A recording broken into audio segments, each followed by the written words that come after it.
Do you speak crowdlending? Welcome to our podcast covering the crowdlending industry.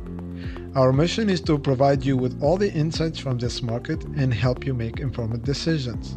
I'm Gassan, co-founder and CEO of Acredius. We are a crowdlending platform based in Zurich, Switzerland. I'm delighted to host this podcast and hopefully bring value to all our listeners.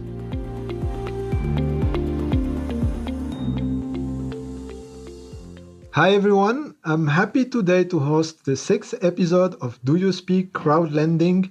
And we have today a special guest. We have Torsten Schittenhelm, CEO of NeoCredit.ch. Welcome, Torsten.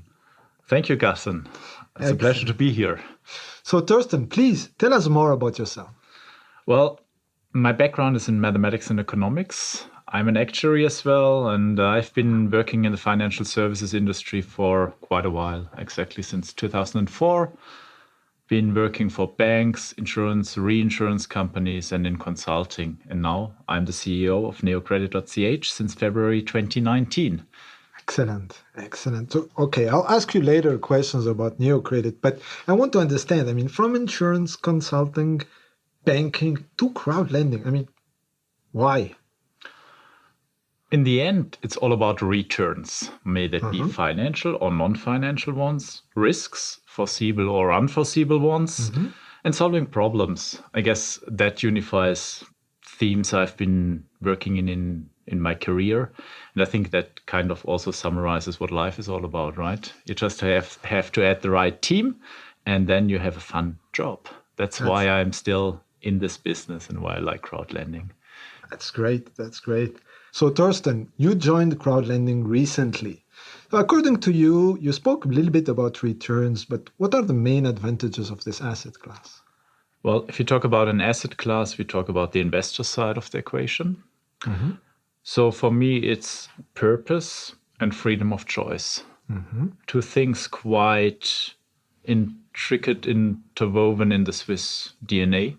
So freedom of choice, Switzerland, I think we all know they love their direct democracy, and I think we all agree it's a great thing.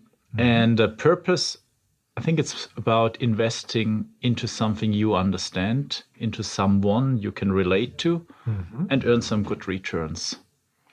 That's a great summary. So now tell me more about NeoCredit. How is NeoCredit doing? What are the current projects, future projects, some milestones maybe you just shared with me? Well, NeoCredit officially entered the market in late October 2019. And just this week, we have completed our 10th project. Excellent. And we're approaching our first million financed quite quickly. So these are two of the milestones I want to reach quite quickly. Then obviously, we have had ups and downs as every startup. We made plans, we changed the plans.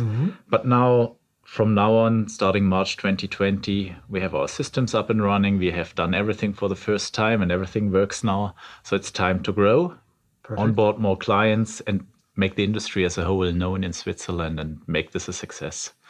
Excellent.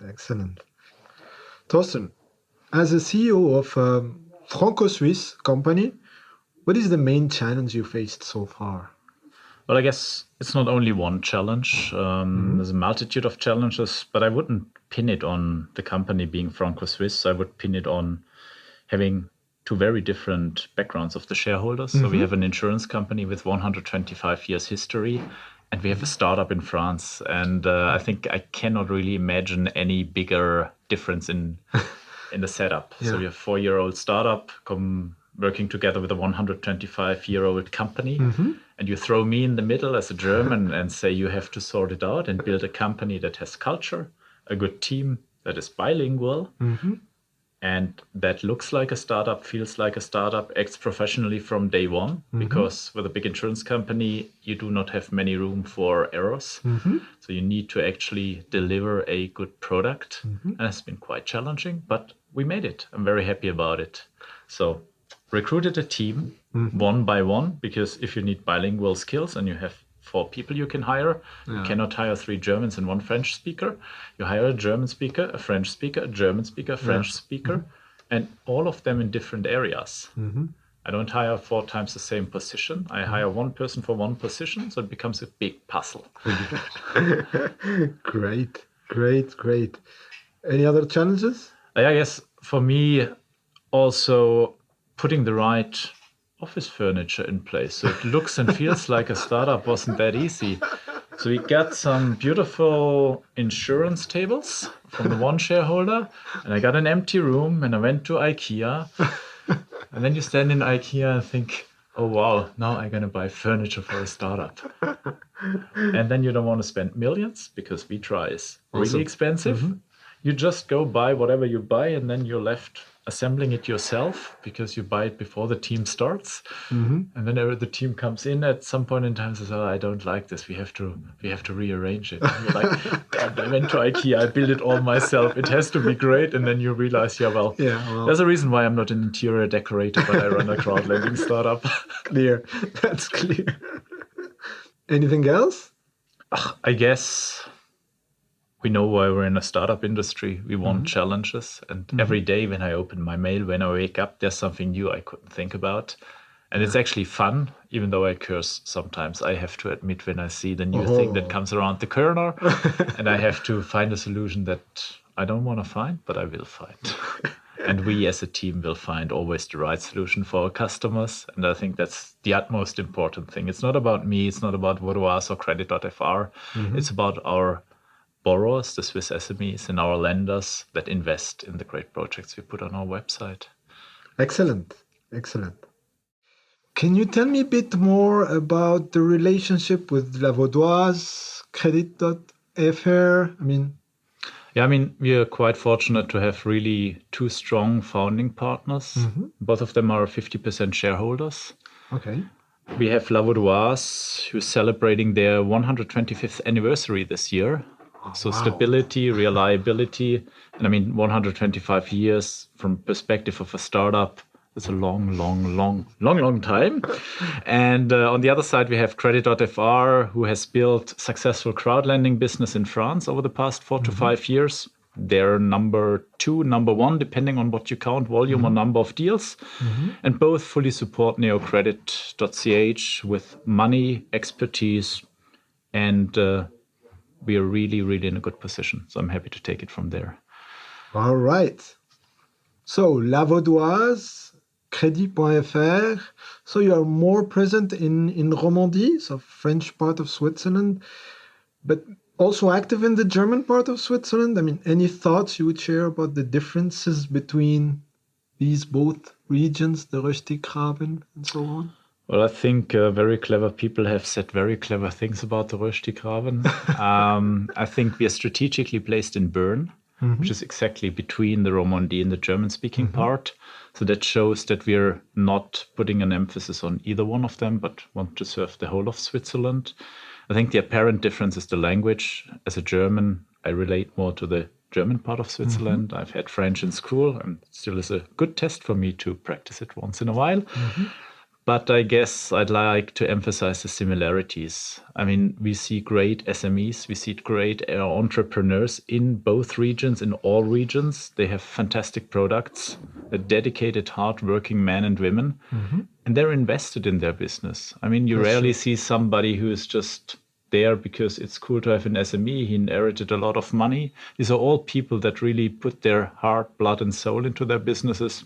And it's fun working with them. And they're not experts in finance. They're experts in what they do. They produce shoes, tools, machines. They deliver services, and we help them to grow. Excellent. So now from the investor perspective, what would be your advice for a private investor who wants to use crowdlending to invest in Swiss SMEs, for example?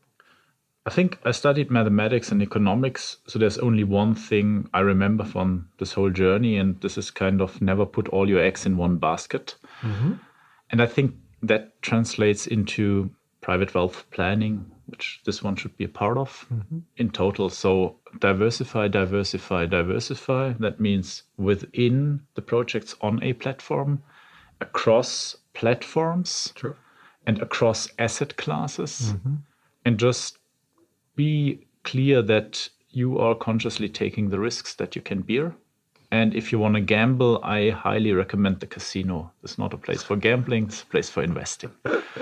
So true. Thank you very much. This is very wise advice for our listeners. So you said earlier that you are an actuary. Being an actuary myself, I have a little idea about how this works. Now I need to hear it from your side. How does this help you today in leading NeoCredit? I'm interested to hear what you think, but first, happy to share my view.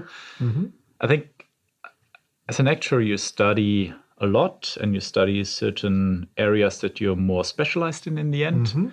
But again, the takeaway there is basic principles. You identify risks, you mitigate risks if you can, you price for the risk, and you prepare for risks that you haven't even thought about, which is quite hard. But in the end, if you follow this principle, the thinking you get there is helpful. The modeling is help and useful for other things, not for this type of business. But ultimately, risk is your business, and this helps understanding the intrinsic elements that are in this business, and maybe helps to also understand what could go wrong and then be a bit more cautious.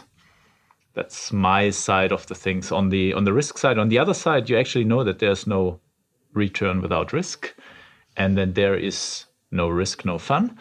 So you have to take risks, which sometimes is hard, but we all learn how to kind of change personalities once in a while.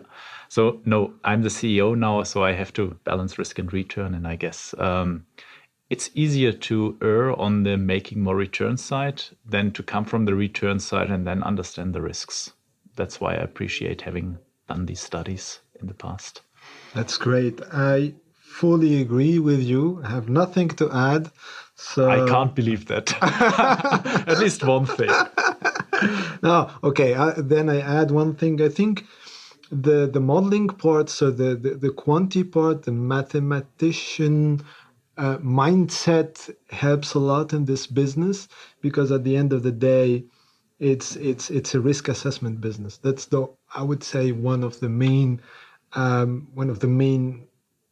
asset we are offering to the investor, that has no time to go and look by himself in each opportunity and so on. So that's really very, very, very, very helpful.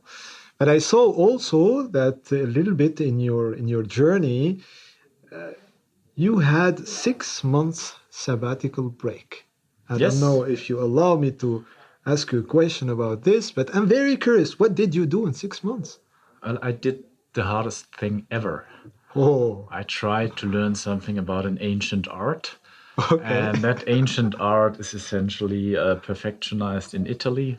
At least they have a word for it, dolce far niente, the sweet doing nothing. It was the perfect summer 2018 in Zurich. It was hot, it was sunny.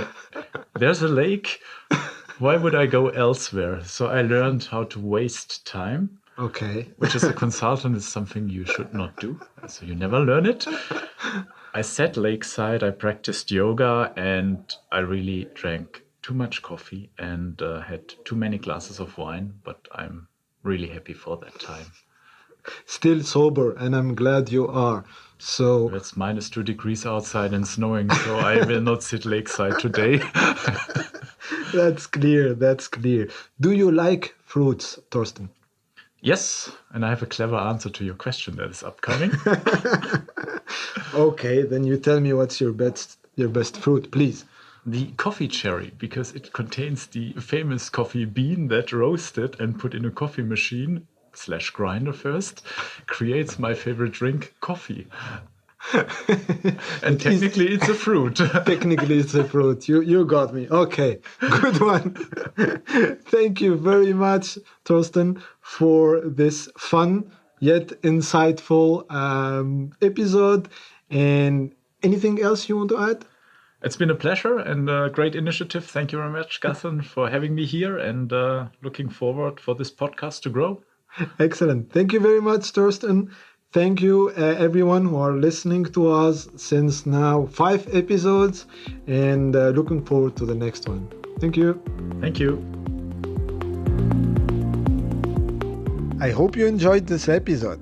Thanks again for staying with us until the end. Make sure you subscribe to our podcast and follow us on social media so you'll never miss an episode. Please don't hesitate to send us your questions and comments at Acredius.ch. Thank you.